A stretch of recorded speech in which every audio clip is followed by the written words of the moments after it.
सारी आदर और महिमा परमेश्वर को मिले और आपका सबका धन्यवाद परमेश्वर के भवन में आने के लिए। परमेश्वर आज कुछ ना कुछ आपको ज़रूर देकर भेजेगा और परमेश्वर का बड़ा कलाम एक उपजाऊ भूमि की तरह ग्रहण करें। Praise the Lord, hallelujah. मिलकर बैठ सकते हैं आप। हम यूहन्ना की पुस्तक, पहला यूहन्ना की पुस्तक पढ़ रहे हैं। बच्चों क्या पढ़ रहे हैं? पहला यूहन्ना, बोलिए। पहला यूहन्ना उसकी 5, ठीक है, 5th चैप्टर, 5वां चैप्टर पे पहुंच चुके हैं। पहला यूहन्ना उसका 5वां चैप्टर, ठीक है, याद रखना है, ठीक है, ताकि जब हम अब सुरेंद्र भाई के घर पे आएंगे ना मीटिंग करने तो आपसे फिर पूछेंगे क्या याद है आपको, ठीक है। हालेलुया। पहली आयत, जिसका ये विश्वास है कि यीशु ही मसीह है, वह परमेश्वर से उत्पन्न हुआ है और जो कोई उत्पन्न करने वाले से प्रेम रखता है वह उससे भी प्रेम रखता है जो उससे उत्पन्न हुआ है। हालेलुया। उत्पन्न यानी कि जिस से जन्मा है वो। हालेलुया। हम जब परमेश्वर से जन्म ले लेते हैं तो हमारे जीवन में क्या बदलाव आता है? नया जन्म पाए हुए लोग हम कहते हैं अपने आप को। तो जब नए जन्म पाए हुए लोग अपने आप को कहते हैं तो पहली बात क्या है कि वो विश्वास करते हैं कि यीशु मसीह है और वह परमेश्वर से उत्पन्न हुआ है। वो इस बात पर विश्वास करते हैं। Praise the Lord. और जो कोई उत्पन्न करने वाले से प्रेम रखता है। अब हमें नया जन्म देने वाला कौन है? हाँ? प्रभु यीशु मसीह। नया जन्म पाने का मतलब क्या है रामकृष्ण जी? नया जन्म पाने का क्या कैसे पाते हैं नया जन्म?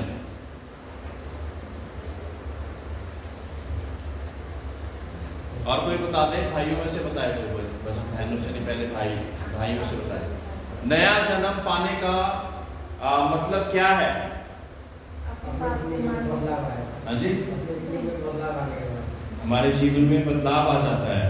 और कुछ नया जन्म हम कैसे पाते हैं? एक मसीह की जब शुरुआत होती है तो नया जन्म पाया हुआ व्यक्ति है ये। हम कब उसे कहना शुरू करते हैं उसको? जब हम अपने पाप को स्वीकारते हैं तो फिर प्रभु के वचन को सुनते हैं और प्रभु में अर्पण करते हैं।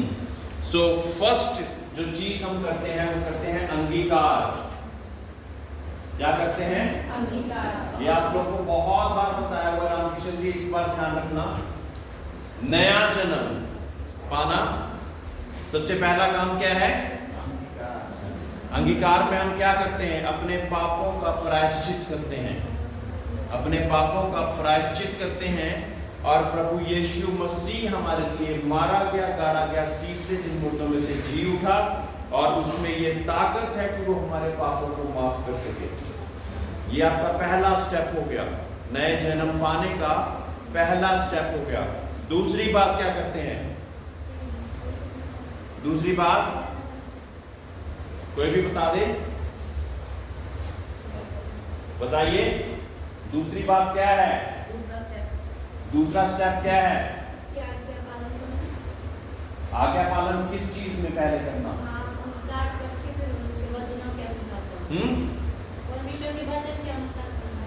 वचन के अनुसार इसमें अंगीकार करके वचन में अनुसार चलने का पश्चाताप करके निर्णय ले लिया। आगे ये पहला स्टेप ही चल रहा है। अभी दूसरा स्टेप अपने चाल चलन को ना, वो इसी में अपने चाल चलन को सुधारना है। ये अंगीकार करना मैं पापी हूँ और अब से पाप नहीं करूंगा, तू मुझे मेरे पुराने पापों से क्षमा कर। ये इसी में आ रहा है। और आगे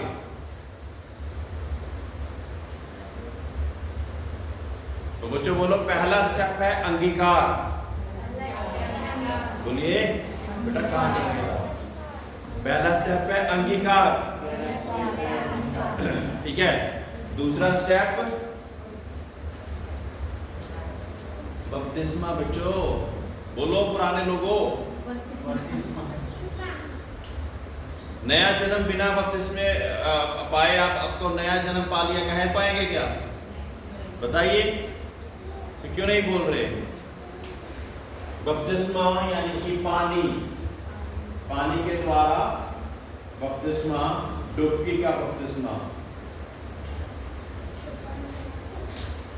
हाँ, और फिर जब ये दोनों काम कर लेते और हम परमेश्वर के नाम से काफी देर तक चलते रहते, तो परमेश्वर हमें पवित्र आत्मा का वरदान देता। तीसरी बात, हालेलुया। ये यहां तक ही नहीं रुकना, मैं हर बार बताता कि पवित्र आत्मा तक पहुंचना है, क्योंकि पवित्र आत्मा पाए हुए नहीं होगे तो संसार का सामना कैसे कर पाओगे? अपने आप का सामना कैसे कर पाओगे? संसार तो बाद में आएगा। हमारे बीच में जो गुस्सा था, फरेब था, व्यभिचार था, उसका सामना करने के लिए हमें क्या चाहिए? क्या चाहिए? बोलिए जोर से, ये लिखा हुआ है ना। हम सोए हुए हैं कि जागे हुए? कृपया करके रिस्पॉन्सेस दें। क्या चाहिए? पवित्र आत्मा चाहिए, है ना। तो हमारे चर्च में कितने लोग पवित्र आत्मा पाए हुए हैं? सारे पाए हुए नहीं है। आपको बताना चाहता, सारे पवित्र आत्मा पाए हुए नहीं है। पवित्र आत्मा के कौन पाया हुआ है? रमेश भाई बताएं, उसके क्या चिन्ह है? जिसने पवित्र आत्मा पाया है, क्या दिखेगा उसमें? और प्रेम का भावना, नम्रता, प्रार्थना में ज्यादा समय देना। एक रात पे मारने को दूसरे रात में देना। हाँ, तो केवल समुंदर के सतह को ना देखें, गहराई में जाएं। पवित्र आत्मा जो पाए हुए लोग होंगे, उनमें क्या फर्क होगा? क्या फर्क होगा उनमें? उनमें 9 फल होंगे, परमेश्वर के फल होंगे। और जो दूसरे लोग हैं, वो उनको अन्य अन्य भाषाओं में बोलते हुए देखेंगे। वो भाषा जो कि संसार की नहीं है। हम भूल गए क्या इस बात को? एकदम से जब पवित्र आत्मा मिलती है तो क्या होता है? अन्य भाषा बोलना शुरू हो जाते हैं, है ना। फल तो फिर उसके बाद नजर, जब दुनिया में जाते हैं, नजर आने शुरू होते हैं। हालेलुया। अन्य अन्य भाषाओं के बीच में परमेश्वर के साथ बातचीत करना शुरू कर देते हैं। करते हैं कि नहीं करते हैं, है ना। और फिर एक बदलाव के जीवन में वो सच को सच कहना की ताकत पा जाते हैं। पवित्र आत्मा जब तुम पर उतरेगा तो तुम सामर्थ पाओगे। अब सामर्थ किस चीज के लिए चाहिए? दूसरे को पीटने के लिए? हाँ, और अपने आप से? जब पवित्र आत्मा तुम पर उतरेगा तो तुम सामर्थ पाओगे। जब सामर्थ पाओगे तो क्या होगा? बहनों ने बोला कि अन्य भाषा पाएंगे और सामर्थ पाएंगे। अब सामर्थ तो पा ली, अन्य भाषा हो गई, सामर्थ किस लिए चाहिए हमें? चंगे हो जाएंगे, बीमार चंगे हो जाएंगे। पवित्र आत्मा हम पर उतरेगा, हम सामर्थ पाएंगे, उसके नाम से गवाह सामर्थ पाएंगे और परमेश्वर के नाम से गवाह बन के ठहरेंगे। यानी कि हमें अपनी गवाही देने में हम लज्जित नहीं होंगे। दूसरे को गवाही देने के लिए लज्जित कौन होता है? जिसके अंदर पवित्र आत्मा नहीं है। अभी अंगीकार कर लिया है, बपतिस्मा ले लिया है, लेकिन पवित्र आत्मा नहीं है। अपने उद्धार की गवाही दे नहीं पा रहे हैं। वजह क्या है? क्योंकि वो सामर्थ्य हमारे अंदर अभी नहीं है। अगर नहीं होगी तो परमेश्वर की गवाही, अपने आप की गवाही नहीं दे पाएंगे। हालेलुया। दूसरी बात, सेल्फ कंट्रोल किसका फल है? संयम किसका फल है? ये इस चीज में सही, इस चीज की सामर्थ्य प्राप्त करेंगे। जहां पे गुस्सा करते थे, अब संयम पा लिया। इसके लिए सामर्थ्य चाहिए मेरे प्रियो। किसी को पीटने के लिए वाली सामर्थ्य नहीं बोल रहे हैं यहाँ पे। जहां पे हम गुस्सा करते थे, अब संयम रखते हैं। जहां पे तेजी से एकदम से कुछ भी करने का सोचते थे, वहां पे धीरजवंत हो गए। हालेलुया। और क्या, और क्या, जहां पे हम जो हमसे प्रेम करता था उसी से प्रेम करते थे, वहां पे हमारे जीवन में बहुत सारे और लोगों के लिए भी प्रेम आ गया। परमेश्वर का वचन कहता है कि तुम अपने दुश्मनों से भी प्रेम करो। Hallelujah, hallelujah. हाँ, तो इन बातों को याद रखना है ना, ये बेसिक फाउंडेशन है। फाउंडेशन यानी कि नींव बनाते हैं ना, जब घर बनाते हैं तो नींव की बातें तो याद रखो। हम नए जन्म पाए हुए लोग हैं तो क्या होना चाहिए, एकदम से हमें पता होना चाहिए। हालेलुया, है ना। तो पहली वर्ष में है कि जिसका यह विश्वास है कि यीशु मसीह है वह परमेश्वर से उत्पन्न हुआ है, और जो कोई उत्पन्न करने वाले से प्रेम रखता है वह उससे भी प्रेम रखता है जिससे उसे उत्पन्न हुआ है। हालेलुया। जब हम अपने माँ बाप से उत्पन्न हो जाते हैं तो हमारा स्वभाव कैसा होता है, हमारे माँ बाप जैसा होता है ना। कोई कहता है पापा जैसा दिख रहा है, कोई कहता है मम्मी जैसा दिख रहा है, कोई कहता है किस पे गया है, ये किस पे गया है। हालेलुया। और बहुत सारी बातें आप मानोगे नहीं, हम माने चाहे ना माने, हमारे बच्चों में आती जाती जो हमारे में होती ऑलरेडी। Hallelujah, hallelujah. इसलिए मैं बहुत मर्तबा कहता कि अपने बच्चों के सामने परमेश्वर से जो अच्छे फल पवित्र आत्मा के आपने पाए हैं वो दर्शाएं। अगर गुस्से वाली बात दिखाएंगे, झूठ बोलना दिखाएंगे, तो क्या होगा, उनको भी ऐसी आदतें पड़ेंगी। उनको पता होना चाहिए कि मेरे माँ ने, मेरे बाप ने, जब उनके ऊपर कठिन परिस्थिति थी, जब पैसे की तंगी थी, उन्होंने प्रार्थनाएं की थी और परमेश्वर ने उनका उत्तर दिया था। तो मैं भी करूंगा तो ऐसा होगा। ये हमारे बच्चों को पता होना चाहिए। Hallelujah, hallelujah. आओ बेटा प्रार्थना करें नौकरी के लिए, आर्थिक अवस्था के लिए, ये परेशानी आ गई बीमारी के लिए, आओ बेटा बच्चे प्रार्थना करते हैं हम। हालेलुया। यह है हमारे यहाँ के माँ बाप। तो जब हम परमेश्वर यीशु मसीह से जन्म ले लेते हैं तो कैसे हो जाते हैं, नया जन्म पाकर हम कैसे हो जाते हैं, परमेश्वर के स्वभाव में ढलते जाते हैं। बोलिए, परमेश्वर के स्वभाव में ढलते जाते हैं, परमेश्वर के स्वभाव में ढलते जाते हैं। जैसा वो सह लेता था बहुत सारी बातों को, वैसा हम सहने में योग्य हो जाते हैं। Hallelujah, hallelujah. और फिर परमेश्वर कहता है कि क्योंकि उसने प्रेम करना सिखाया, परमेश्वर यीशु मसीह ने प्रेम करना सिखाया कि नहीं सिखाया, किसको किसको सिखाया, हाँ, प्रेम करना सिखाया। तो प्रेम करना सिखाया तो परमेश्वर कहता है कि हम भी, क्योंकि उससे उत्पन्न हुए हैं, और कोई वजह नहीं है। जब हम नया जन्म पा लिए तो क्योंकि उससे उत्पन्न हुए तो हम भी प्रेम करेंगे, और खास करके उनसे तो करेंगे जो कि हमें पता कि ये भी नए जन्म पाए हुए हैं। भाई बहनों से, उनसे तो प्रेम करेंगे। Hallelujah, hallelujah.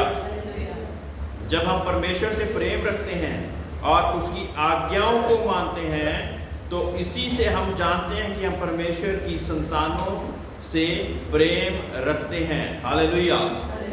अब हम परमेश्वर से प्रेम रखते हैं और उसकी आज्ञाओं को ना माने तो फिर हम क्या परमेश्वर से प्रेम रखते हैं? हालेलुया। आज्ञाओं को मानना, सभी बोलो, आज्ञाओं को मानना। जो बच्चा आपसे प्रेम रखता है वो आपकी आज्ञाओं को मानता है कि नहीं मानता? आपके बच्चे आपकी आज्ञाओं को मानते हैं, इसका मतलब वो प्रेम रखते हैं, किसी डर की वजह से नहीं। मेरे प्रियो, कई माँ बाप का तरीका अपने बच्चों को सिखाने का, उनकी सिर्फ आंख ही काफी होती है कि मेरे माँ बाप को ऐसा बुरा लगेगा, उसने ऐसा नहीं करना है। और कई बार बार बोलने पे भी वो नहीं सुधरते, लेकिन जब कोई जरूरत आती है, मैंने कोई शर्ट खरीदनी है, कोई पैंट खरीदनी है, तो एकदम से फिर माँ बाप याद आ जाते हैं। क्या हम अपने माँ बाप के ऐसे बच्चे हैं कि जब हमें कोई जरूरत है तब हम अपने माँ बाप के पास फटाफट से उसको माँ उसको बाप बना लेते हैं। पापा मुझे ये चाहिए, मम्मी मुझे ये चाहिए। लेकिन आज्ञाओं को जब माँ बाप हमें कहें ये करना है बेटा, सुबह से मैं शाम तक जा रहा हूँ, तूने घर पे रहना है, तूने ये बाइबल का अध्ययन करना है, परमेश्वर से प्रार्थना करना, ये करना वो करना, और शाम तक देखो कुछ भी नहीं करा हुआ। लेकिन शाम को मुझे अपने माँ से, मेरे बाप से बहुत सारी चीजें चाहिए, और वो माँ बाप क्योंकि आपसे प्रेम करते हैं ना, उनकी पॉकेट में हो चाहे ना हो, कोशिश करते हैं जुटा कर किसी तरह पूरा करें। क्या ऐसे बच्चों को हम अच्छा बच्चा कहते हैं? हाँ, इसी रीति से जब हम परमेश्वर की संतान हो गए और उसकी आज्ञाओं को अगर ना माने, परमेश्वर ने कहा कि झूठ ना बोलो, हम फिर भी झूठ बोलते रहे। परमेश्वर ने कहा चोरी ना करो, हम फिर भी चोरी करते रहे। व्यभिचार ना करो, व्यभिचार करते रहे। नशा ना करो, नशा करते रहे। डाह ना कर, और ऐसी बहुत सारी चीजों के लिए परमेश्वर जब मना करता रहे और हम फिर भी करते रहे, तो हम किसके बच्चे हैं? हाँ? और ये सारा कुछ करने के बावजूद हम फिर भी अपने परमेश्वर के पास जाते और कहते परमेश्वर मुझे ये चाहिए, मुझे ये चाहिए, मुझे ये चाहिए, और ये सारी चीजों को हम परमेश्वर के सामने रख देते। Hallelujah, hallelujah. क्या हम अच्छे बच्चे हैं इस हिसाब से? हालेलुया, है ना? तो परमेश्वर, हम अपने बच्चों को अच्छा बच्चा तब बोलते हैं जब हमारी आज्ञाओं को मानते हैं। तो परमेश्वर हमें अच्छा बच्चा बोलेगा, कब बोलेगा? जब हम भी परमेश्वर की आज्ञाओं को मानेंगे। कृपया करके 5 मिनट के लिए खड़े हो जाइए। मुझे लग रहा है काफी लोग सो चुके हैं। गर्मियों में जब पंखा चल रहा होता है ना, ठंडा ठंडा ठंडा माहौल बना होता है, तो बहुत सारे लोग सो जाते हैं ना। कौन कौन सो गया था?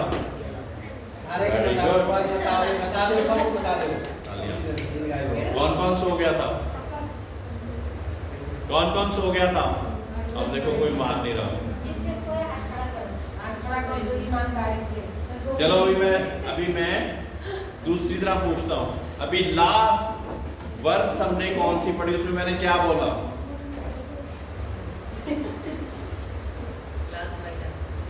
अभी लास्ट वचन हमने क्या पढ़ा, क्या बोला मैंने? हाँ? हमने जो जैसे हर काम परमेश्वर की आज्ञा नहीं करनी और परमेश्वर से आके परमेश्वर ऐसे मांगेंगे तो हम अच्छे बच्चे का हाँ। तो मतलब क्या है कि आज्ञाओं को मानना ना, परमेश्वर की आज्ञाओं को मानना। पहले सबसे हमने कर लिया अंगीकार, पश्चाताप करके अंगीकार करा, फिर बपतिस्मा लिया, फिर पवित्र आत्मा की सामर्थ प्राप्त करी ताकि हम परमेश्वर की आज्ञाओं को मान सको। हालेलुया। तो परमेश्वर की पवित्र आत्मा, अगर मैं ऐसा कहूं कि पवित्र आत्मा परमेश्वर की आज्ञाओं को मानने के लिए हमें सामर्थ देता है। हालेलुया, बोलिए पवित्र आत्मा हमें परमेश्वर की आज्ञाओं को मानने के लिए सामर्थ देता है। जब दोबारा कभी कोई पूछे ना कि पवित्र आत्मा जब पाएंगे तो क्या होगा, तो बता पाएंगे? हालेलुया। वो हमें परमेश्वर की आज्ञाओं को मानने के लिए सामर्थ देता है। Praise the Lord, hallelujah. आइए आगे बढ़े, क्योंकि परमेश्वर से प्रेम रखना ये है कि हम उसकी आज्ञाओं को माने, ठीक है? और परमेश्वर का वचन कहता कि और उसकी आज्ञाएं कठिन नहीं है, उसकी आज्ञाएं कठिन नहीं है। हाँ, क्योंकि जो कुछ परमेश्वर से उत्पन्न हुआ है वह संसार पर जय प्राप्त करता है, और वह विजय जिससे संसार पर जय प्राप्त होती है हमारा विश्वास है। हालेलुया। अब जो परमेश्वर की पवित्र आत्मा को पा जाता है, जो उससे उत्पन्न हुआ है, वो क्या करता है? जय प्राप्त करता है। क्या करता है? जय प्राप्त करता है। जय प्राप्त करता है। जोर से बोलिए, जय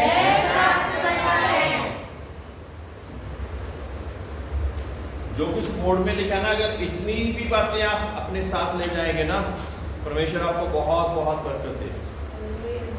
जब हम अंगीकार करके बपतिस्मा लेके पवित्र आत्मा से परमेश्वर की आज्ञाओं का पालन करते हैं तो हम क्या करते हैं? जय प्राप्त करते हैं। हाँ, हम परमेश्वर के नाम से जय प्राप्त करते हैं। फिर सांसारिक चीजों से हम जय प्राप्त करते हैं। हमारी शारीरिक अभिलाषाओं से हम जय प्राप्त करते हैं। हालेलुया, हालेलुया, है ना? शारीरिक अभिलाषाएं क्या हैं? शारीरिक अभिलाषाएं क्या हैं? चोरी, निंदा, मनमानी, ईर्ष्या, पैसा, संसार की चीजों की लालच में तो शारीरिक अभिलाषाएं, हमने 3 शारीरिक अभिलाषाओं पर परमेश्वर यीशु मसीह पर जब दुष्ट ने अटैक करा सेवकाई से पहले, उसी के नीचे बहुत सारी और अभिलाषाएं आती हैं। वो क्या थी? आंखों की अभिलाषा, जीविका का घमंड और रोटी, है ना? बहुत सारे लोग आज रोटी की वजह से नहीं आए हमारे चर्च में, उनको रोटी कमाने जाना पड़ गया। और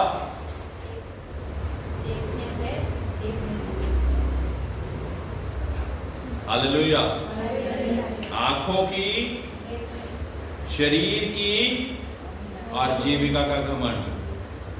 हालेलुया, हालेलुया। हालेलुया। 5वीं आयत, संसार पर जय पाने वाले कौन हैं?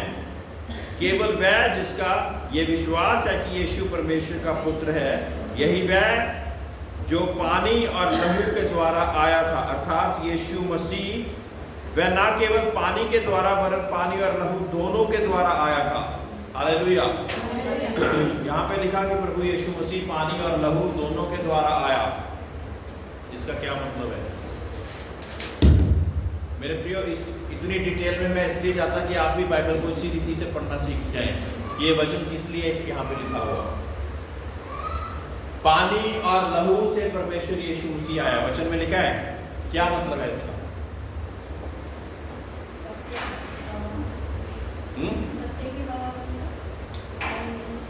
लहू को बहाया और आप खुद भी यीशु क्रिस्त परमेश्वर के पानी में बपतिस्मा लिया। हालेलुया। हालेलुया। जो ये शरीर है, अगर इसमें से पानी और लहू निकाल दिया जाए दोनों, तो क्या रह जाएगा? ये एक कंटेनर मानिए, एक कंटेनर है। हाँ, रमेश जी चावल बनाते हैं तो वो कंटेनर बाल्टी में से चावल निकाल दिए जाएं तो केवल कंटेनर रह जाएगा। क्या बाल्टी खा पाएंगे हम? नहीं। हाँ, और बाल्टी जरूरी है और सामान को रखने के लिए, शरीर जरूरी है लहू और पानी को रखने के लिए। लेकिन क्या वो दोनों चीजों के बिना उसका कोई काम हो पाएगा? तो परमेश्वर यीशु मसीह मांस और लहू में आया ना, मांस और लहू में आया और पानी और लहू के द्वारा आया वो हमारे बीच में, है ना? Praise lord, hallelujah. Yeshu Masih वह ना केवल पानी के द्वारा वरन पानी और लहू दोनों के द्वारा आया था। और जो कोई गवाही देता है वह आत्मा है, क्योंकि आत्मा सत्य है। Hallelujah, hallelujah. और उसके बीच में एक और चीज थी, वो थी आत्मा, यानी कि पवित्र आत्मा, जो कि सत्य की आत्मा कहलाई जाती है। आत्मा क्या थी? सत्य की आत्मा। Hallelujah, hallelujah. कोई भी इसकी फोटो खींच ले, फिर मैं आपको एक और चीज बताने चाह रहा हूं। सत्य की आत्मा। और जो कोई गवाही देता है वह आत्मा है, क्योंकि आत्मा सत्य है। हालेलुया। जब सत्य की आत्मा हमारे जीवन में आ जाएगी तो क्या होगा, हम गवाही देने वाले हो जाएंगे। Praise the Lord. जब हमारे बीच में सत्य की आत्मा आ जाएगी तो क्या होगा, बोलिए, हम गवाही देने वाले हो जाएंगे। क्या देने वाले हो जाएंगे, गवाही देने वाले हो जाएंगे, है ना। तो अपनी गवाही देंगे, प्रभु यीशु मसीह की गवाही देंगे, क्योंकि सत्य की आत्मा आ चुकी है। इस वजह से हम दूसरों को भी झूठ में नहीं देख सकते, फरेब में नहीं देख सकते, परेशानी में नहीं देख सकते। इसलिए हम बोलेंगे कि जैसे परमेश्वर ने मुझे बचाया तुम्हें भी बचा सकते हैं। 8वीं आयत बहुत ज्यादा महत्वपूर्ण है। गवाही देने वाले 3 हैं। गवाही देने वाले 3 हैं। कौन से हैं? आत्मा, आत्मा और पानी और लहू। ठीक है, ये चीज मैं काफी बार बता चुका, जो पुराने लोग हैं उनको पता होना चाहिए। आत्मा यानी कि पवित्र आत्मा। और ये कहां पे गवाही दे रहे हैं?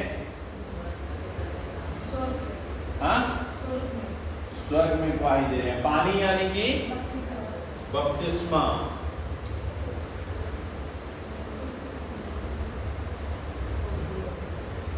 और लहू यानी कि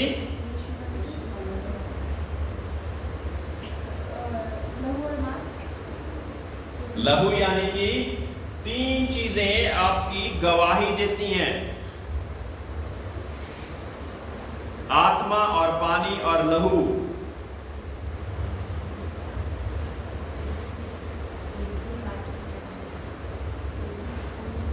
ये 3 चीजें आपकी गवाही देंगी कि आप क्रिश्चियन हैं, आप परमेश्वर के नाम से चलाए चल रहे हैं, आप परमेश्वर के नाम से आप अच्छा काम कर रहे हैं। तो 2 चीजें बता दी। लहू का मतलब क्या है?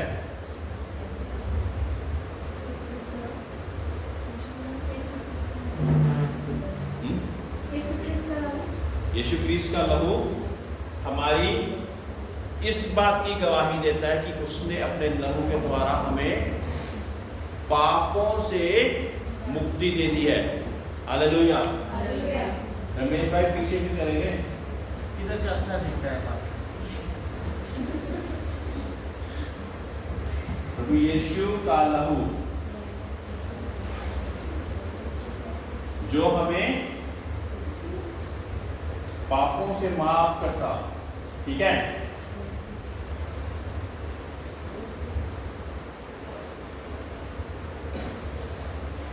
तो अगर हमारी पापों से माफी ना हुई हो तो हम परमेश्वर के सिंहासन के सामने खड़े हो सकते हैं क्या? नहीं हो सकते। इसलिए सबसे पहले हमने क्या करा था? अंगीकार। नया जन्म पाने के लिए क्या करा था? अंगीकार। अंगीकार यीशु के लहू में वो ताकत है कि वो हमारे पापों की माफी दे सकता। यह है अंगीकार। हालेलुया। इस बात की पश्चाताप करना कि मैं पापी हूं और परमेश्वर यीशु मसीह का लहू मुझे सब पापों से माफी दे देता। हालेलुया। और अगर अंगीकार ना हुआ हो तो फिर आगे बढ़ना क्या उचित है? सबसे पहले अंगीकार करना जरूरी है, अपने पापों का प्रायश्चित करना जरूरी है, और फिर हम आगे बढ़ते ताकि प्रभु यीशु मसीह के सिंहासन के सामने, स्वर्गीय सिंहासन के सामने हम धर्मी ठहर सके परमेश्वर के नाम से। हालेलुया। विटनेस का काम क्या होता है? किसी ने कभी एफिडेविट बनाया? एफिडेविट बनाया भाई आपने? एफिडेविट जो एफिडेविट स्टाम्प पेपर पे बनता है, बनवाया किसी ने? हाँ, बनाया ना। उसमें एक पोर्शन होता है गवाह का। गवाह का होता है, हाँ? और वो एफिडेविट में अगर गवाह कोई भी ना हो तो आपको पता है वो एफिडेविट सच्चा नहीं माना जाता। पता है आपको? पता है क्या नहीं पता? मैं दुनिया के उसी हिसाब से बता रहा हूं ताकि आप अच्छी रीति से समझ सकें। उसी रीति से ये 3 चीजें हमारी गवाह हैं। दुनिया के बहुत सारे कानून बाइबल पे निर्धारित है, पता है आपको इस बात का? बहुत सारे कानून बाइबल पे निर्धारित है। हमारा एफिडेविट ट्रू या सच्चा नहीं माना जाएगा जब तक 2 या 3 गवाहों की वहां पे गवाही ना हो, है ना? एक मुजरिम को मुजरिम करार या सच्चा करार कब दिया जाता? गवाहों और सूत्रों के अनुसार। बोलता ना जज, गवाहों और सूत्रों के अनुसार मैं इसको बाइज्जत बरी करता हूं। सुनिए स्टेटमेंट कभी, ये बाइज्जत बरी करता हूं या इसको क्रिमिनल घोषित करता हूं। वजह क्या है? गवाह। गवाह, कोई विटनेस था, कोई विटनेस था, और जब तक गवाह गवाही ना बताए तब तक उसके ऊपर दोष साबित नहीं होता या सच्चाई साबित नहीं होती। हालेलुया, है कि नहीं ऐसा? इसी रीति से हम अगर परमेश्वर के जानने वाले, परमेश्वर की सच्ची कलीसिया, नए जन्म पाए हुए लोग हैं, तो हमारे गवाह क्या हैं? और पानी का बपतिस्मा और लहू के द्वारा पापों की माफी। हालेलुया। उसके लहू में ये ताकत है कि हमारे सारे पाप शाप दादों के बाप दादों के, उसको वो अर्धमानी पापों को भी बर्फ श्वेत कर सकता है। Hallelujah, hallelujah. उसके लहू में ये ताकत है। ठीक है, बार बार इस बात को बता रहा हूं। अगर दोबारा पूछा जाए कि नए जन्म पाए हुए लोग कौन होते हैं, प्लीज ये बात को याद रखना ना। इतना भी बोल देंगे, जिनके 3 गवाह हैं, आत्मा, पानी और लहू से, वो नए जन्म पाए हुए लोग हो जाते हैं। Praise the Lord. जब हम मनुष्य की गवाही मान लेते हैं तो परमेश्वर की गवाही तो उससे बढ़कर है। और परमेश्वर की गवाही ये है कि उसने अपने पुत्र के विषय में गवाही दी है। जो परमेश्वर के पुत्र पर विश्वास करता है वह अपने ही में गवाही रखता है। जिसने परमेश्वर पर विश्वास नहीं किया उसने उसे झूठा ठहराया, क्योंकि उसने उस गवाही पर विश्वास नहीं किया जो परमेश्वर ने अपने पुत्र के विषय में दी है। और वह गवाही ये है कि परमेश्वर ने हमें अनंत जीवन दिया है, और ये जीवन उसके पुत्र में है। जिसके पास पुत्र है उसके पास जीवन है, और जिसके पास परमेश्वर का पुत्र नहीं उसके पास जीवन भी नहीं। हालेलुया। अब जब ये सारी चीजें आ जाती तो हमारे जीवन में जीवन आ जाता। ये जीवन मेरे प्रियो 70 या 80 बरस का है। 70 या 80 बरस के बाद हम मर जाएंगे और उसके बाद हमारा न्याय होगा। न्याय के बाद हमारा पता चलेगा कि क्या हम अनंत काल के जीवन में सहभागी होने के योग्य ठहरे कि नहीं, है ना? तब ये गवाह आएंगे और हमें सच्चा साबित करेंगे कि क्या हम परमेश्वर के नाम से वहां पे एंट्री कर सकते हैं, अनंत काल के जीवन में हम प्रवेश कर सकते हैं कि नहीं कर सकते। हालेलुया। बाइज्जत बरी करना है नरक के लिए या स्वर्ग में रखना है। Hallelujah, hallelujah. तब हमारे पास ये गवाह वहां पे परमेश्वर के सिंहासन के सामने खड़े होकर बताएंगे कि इसने मेरे नाम से पश्चाताप किया, अंगीकार किया और उसके बाद पाप नहीं किया। फिर सब लोगों के सामने पापों का प्रायश्चित करके बपतिस्मा दिया। फिर जब ये सही चलता रहा तो परमेश्वर ने अपनी पवित्र आत्मा का वरदान इस पे उड़ेला। हालेलुया। ये गवाही स्वर्ग राज में आपको अनंत काल के जीवन तक पहुंचाएगी। Hallelujah, hallelujah. 13वीं आयत, मैंने तुम्हें जो परमेश्वर के पुत्र के नाम पर विश्वास करते हो इसलिए लिखा है कि तुम जानो कि अनंत जीवन तुम्हारा है। बोलिए, अनंत जीवन मेरा है। Hallelujah, hallelujah. और हमें उसके सामने जो हियाव होता है वह ये है कि यदि हम उसकी इच्छा के अनुसार कुछ मांगते हैं तो वह हमारी सुनता है। जब हम जानते हैं कि जो कुछ हम मांगते हैं वह हमारी सुनता है तो वह ये भी जानते हैं कि जो कुछ हमने उससे मांगा है वह पाया है। हालेलुया। इसकी भी फोटो खींच ले जरा बेटा, चर्च इधर चल रहा है। Hallelujah, praise the Lord.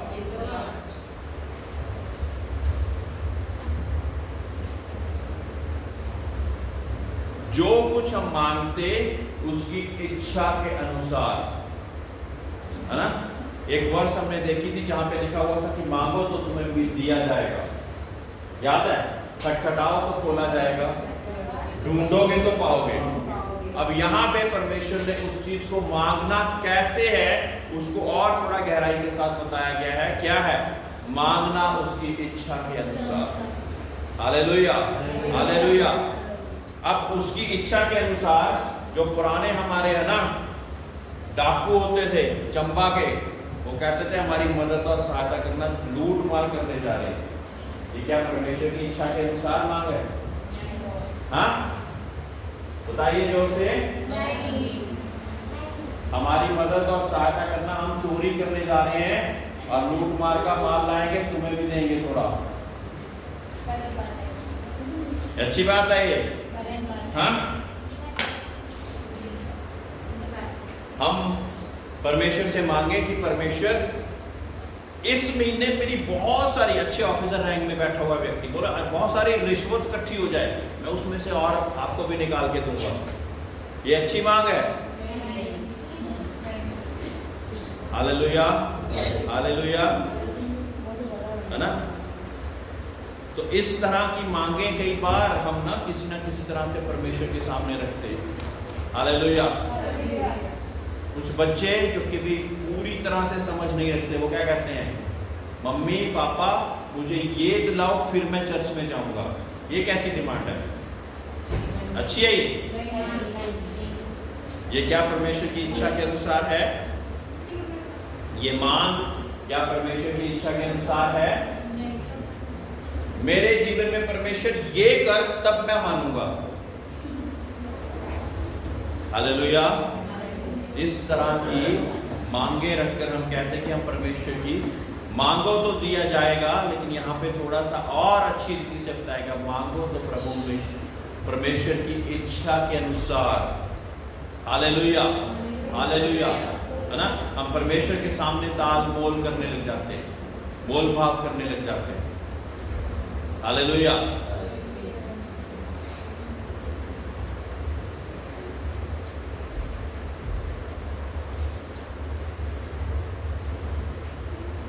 पंद्रहवीं आयत, जब हम जानते हैं कि जो कुछ हम मांगते हैं वह हमारी सुनता है, तो वह ये भी जानते हैं कि कुछ हमने उससे मांगा वह पाया है। हालेलुया। जब हम उसकी इच्छा के अनुसार मांगते हैं तो मेरे प्रियो हम अवश्य पाएंगे। Praise the Lord. इसलिए यहाँ पे कुंजी क्या है? कि उसकी इच्छा को जान ले पहले। हालेलुया। परमेश्वर ये लड़का मुझे पसंद है, मुझे मिलना ही चाहिए, ये मांगो तो दिया जाए वाली बात होगी कि नहीं हुई? या परमेश्वर मुझे अपनी इच्छा बता, ये लड़का क्या मेरे लिए है? कौन सी है इसमें परमेश्वर वाली इच्छा? पहली के दूसरी? हाँ, तो किस रीति से आगे से हम परमेश्वर से मांगेंगे? परमेश्वर मुझे इस लड़के के विषय में अपनी इच्छा को बता, क्या ये मेरे लिए है? मेरे प्रियो, परमेश्वर वो भी देख रहा है जो हम नहीं देख सकते। आप जानते हैं इस बात को? परमेश्वर जो अनादिकाल परमेश्वर है, सर्वशक्तिमान परमेश्वर है, वो वहां पे भी देखता जहां पे आप नहीं देख सकते। वो परमेश्वर उन सभी चीजों को देख रहा, इसलिए जब हम उसकी इच्छा के अनुसार मांगेंगे, है ना। परमेश्वर ये जॉब मुझे मिलनी ही चाहिए, तब मैं जानूंगा आप परमेश्वर है।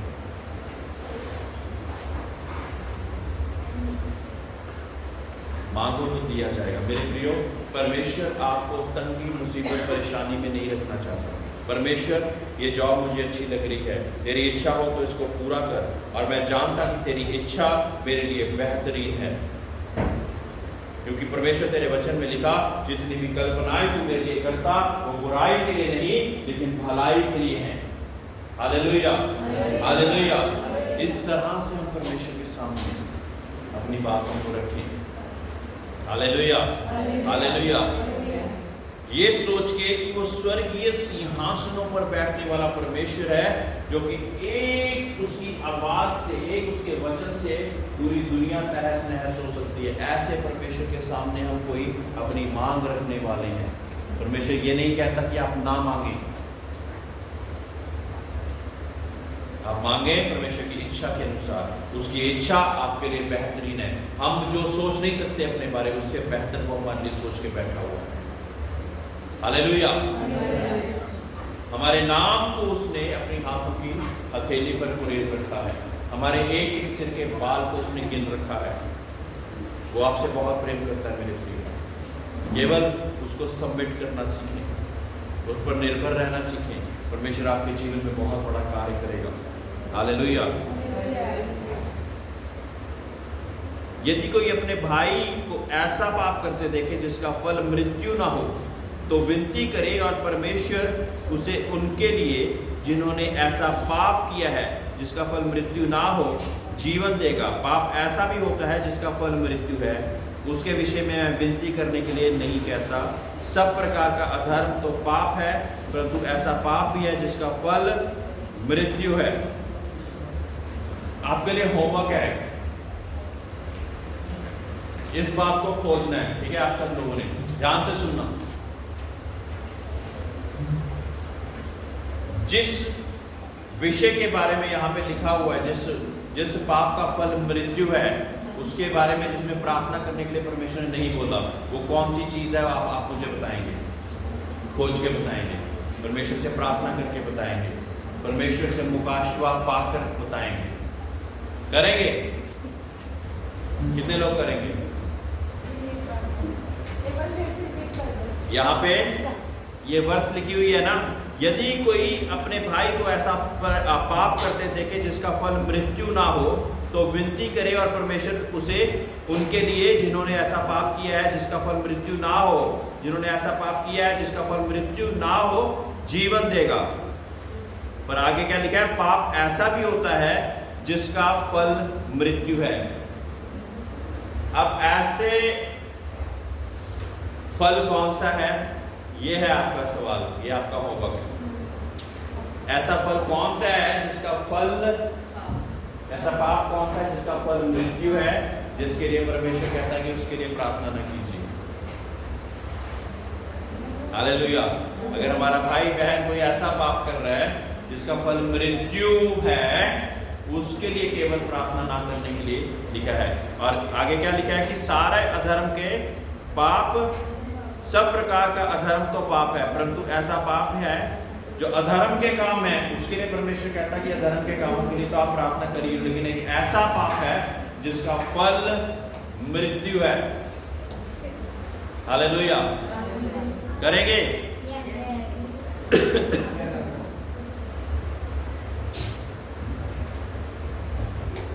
ऐसा कौन सा फल है जिसका फल मृत्यु है, ये खोजना है।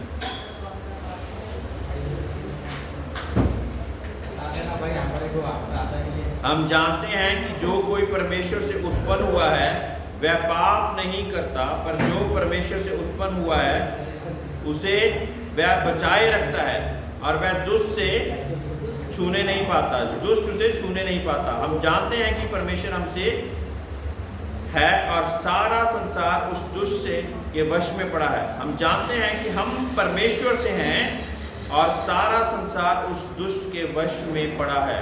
हालेलुया। हम ये भी जानते हैं कि परमेश्वर का पुत्र आ गया है और उसने हमें समझ दी है कि हम उस सच्चे को पहचाने और हम उसमें जो सत्य है अर्थात उसके पुत्र यीशु मसीह में रहते हैं। सच्चा परमेश्वर और अनंत जीवन यही है। हे बालकों, अपने आप को मूर्तों से बचाए रखो। Praise the Lord. हालेलुया। मेरे प्रियो, हम बहुत ज़्यादा सौभाग्यशाली हैं कि परमेश्वर ने हमें ये सौभाग्य दिया है कि हम इस बात की समझ रखते हैं कि हमारा परमेश्वर सच्चा है। हालेलुया। अगर इस बात की हम समझ ना रखें ना, कई बार तो हमें बहुत ज़्यादा थैंक यू प्रार्थना में इसी बात का करना चाहिए कि परमेश्वर तूने हमें समझ दे दी, और जब समझ दे दी तो इस वजह से कितना बड़ा काम होगा कि अब अनंत काल के जीवन के अधिकारी बन गए। कई लोग अभी भी भ्रम में फंसे हुए हैं, उनकी दुनिया में आंखें बंद करी हुई, वो दुष्ट और उसकी चीजों को ही सच्चा मानकर उसी रीति से जीते जा रहे हैं। लेकिन आप लोग धन्य हैं, आप लोग ब्लेसड हैं, क्योंकि परमेश्वर ने आपकी आंखों को खोला कि आप सच्चाई को जान सकें। Hallelujah, hallelujah, hallelujah, praise the Lord. सभी लोग खड़े हो जाएंगे।